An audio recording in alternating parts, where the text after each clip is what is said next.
This is Rocco, a Bad Taste video. We're here on the set of Pink and Blue Day 1.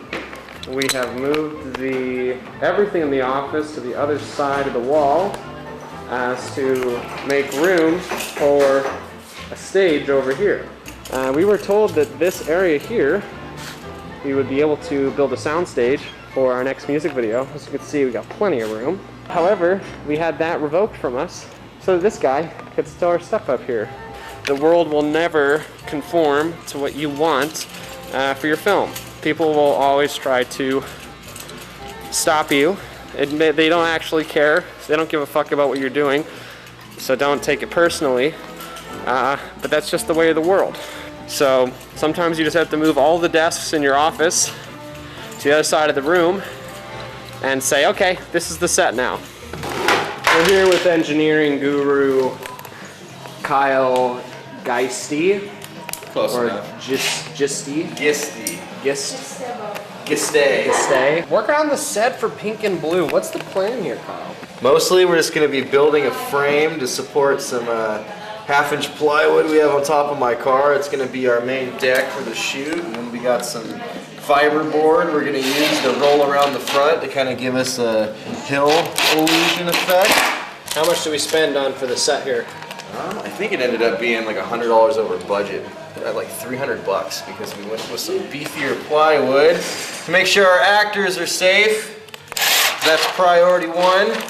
We're gonna get this set 2 feet off the ground so that we can have a rolling hill effect for the short and give it a little bit more production value, a little bit, make it kind of our first sound stage of sorts. So.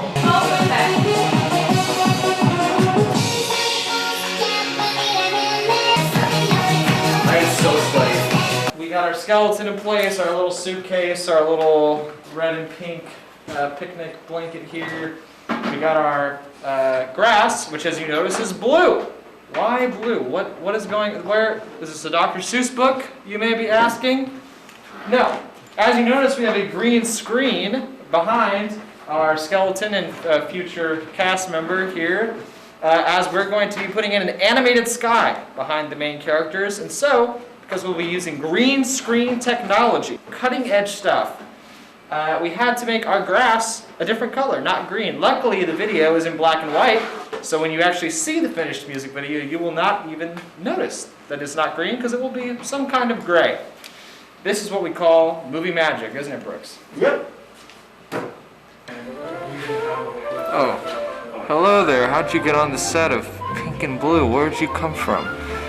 Well, since you're here, I may as well give you a tour. Why don't you come along? Here you go, new recruit. Here's your call sheet. Reggie, one of the newer members of the Bad Taste video team. What are you going to be doing today? I'm going to be the clapper today. I'm going to call the shots and the takes and make sure everything is in order.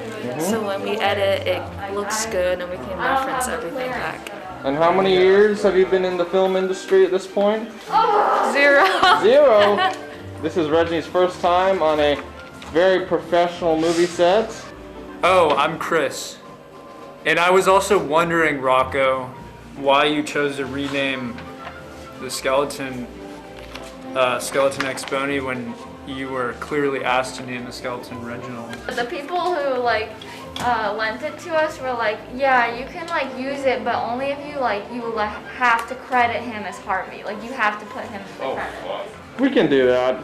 Yeah, you guys I put the phone number on there? It's missing a digit there. It's not a. He's clearly not from the United States. All right, how much did these cost you? Really? How much? For the pair? Yes. It's like 300. 160. Really? 160? It's a very affordable option, actually. Yeah, I would say for the amateur videographer, somebody just getting started in the business, invest in newer. Does it make a difference? It makes a big difference in terms of quality of shot, quality of life. They're good lives. So you're living a good life. We are doing, look out for the camera there.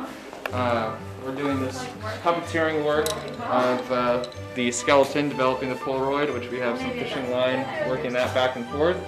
What we're really trying to get here is this skeleton Polaroid shaking thing looking as good as possible. What's happened is you're both sitting here, then the skeleton takes a flash picture of you, which catches you by surprise. That's when your hair's gonna kind of blow up. So when this shot starts, you're a bit like, whoa, like, I just kind of got bedazzled by this flash. Starting with the kind of like, you know, like, it's like, ooh, and then like, and then we can get like one of these arm up kind of things, like you're looking at the sun like this. Alright, let's get camera rolling.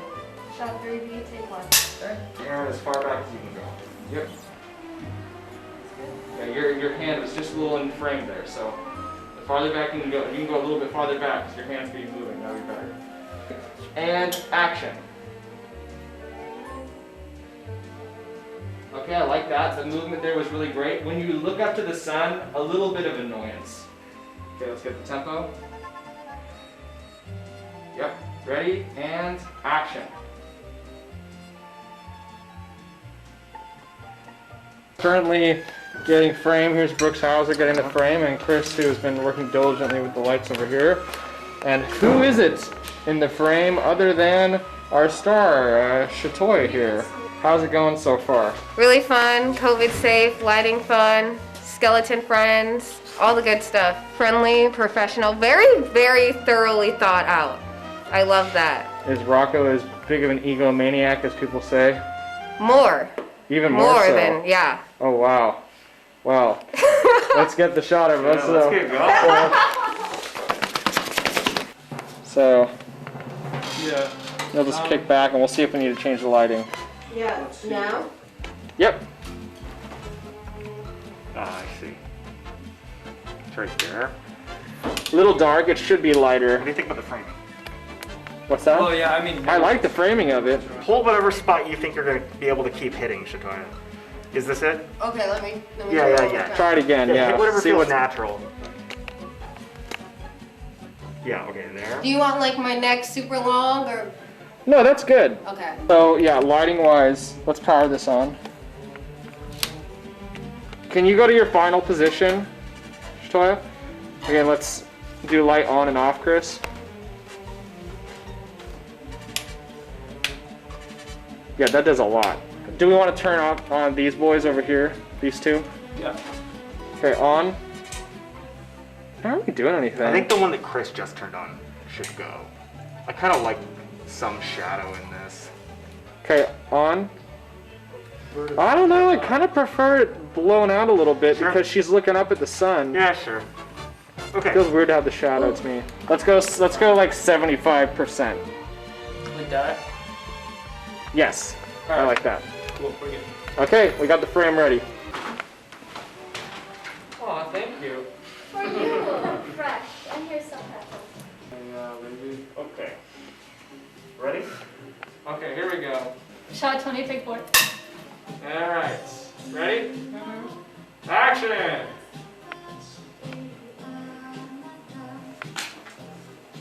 Alright.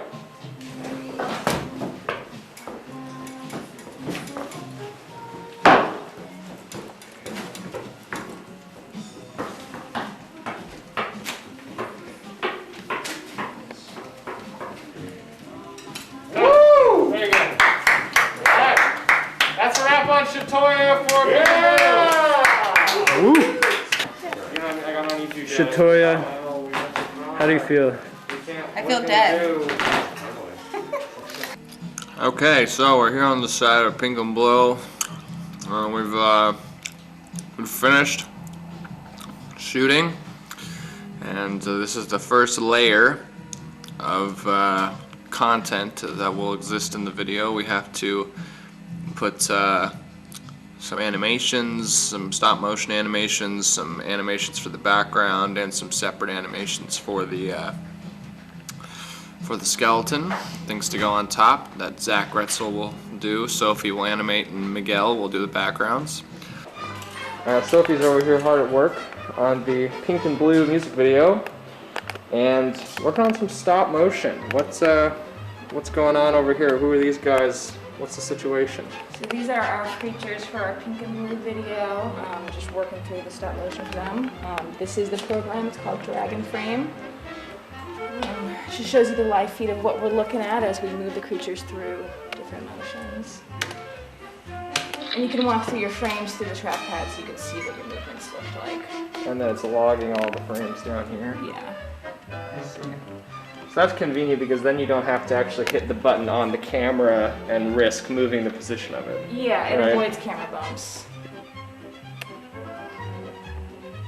Now how many frames is that? This is about 150 frames. And how many seconds of footage is that? About 5 seconds. And then what's going on over here with this setup? All right, so this is our mouth that we're working on.